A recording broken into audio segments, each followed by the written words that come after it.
72,000 நாடிகளையும் பலப்படுத்தும் தோப்புக்கரணம். உள்ளம், உடல் நலம் காக்கும் அதிகாலை தோப்புக்கரணம். தோப்புக்கரண பயிற்சி உடலுக்கு தேவைப்படும் முக்கியமான பயிற்சிகளில் ஒன்றாகும். பொதுவாக பாடசாலைகளில் மாணவர்களின் மூளை செயல்திறன் விரைவாக இருக்க இந்த பயிற்சியை ஆசிரியர்கள் பரிந்துரைப்பார்கள். இது காது நுனிகளில் தொடுதல் மூலமான பயிற்சிகளால் மூளை நினைவு செல்களின் வளர்ச்சி தூண்டப்பட்டு நினைவாற்றல் சக்தி, ஞாபக சக்தி அதிகரிக்கிறது.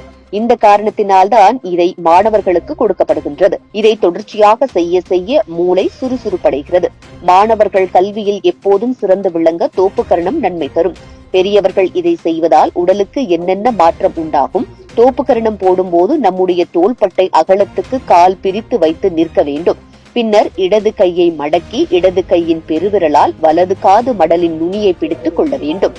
அப்போது கட்டை விரல் காதின் முன்புறமும் ஆள்காட்டு விரல் காதின் பின்புறமும் இருக்க வேண்டும். அதுபோல வலது கையானது இடது கையின் மேல் இருக்க வேண்டும். 2 கால்களையும் மடக்கி முதுகை வளைக்காமல் நேராக உட்காரும் நிலையே தோப்புக்கரணம் எனப்படுகிறது.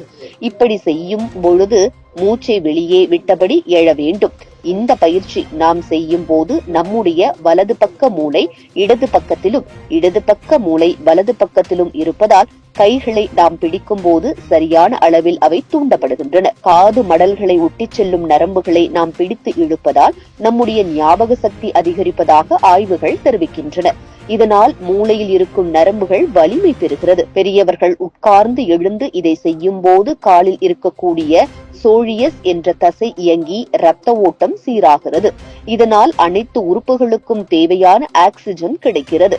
காதுகளில்தான் இதயம், சிறுநீரகம், மூளை, வயிறு, கண்கள், கீழ் மேல்தாடை, ஈரல், காது நரம்பு என அத்தனை உறுப்புகளின் தொடர்பு புள்ளிகளும் உள்ளதால் தான் மொத்த உடல் உறுப்புகளும் பலம் பெறுகின்றன.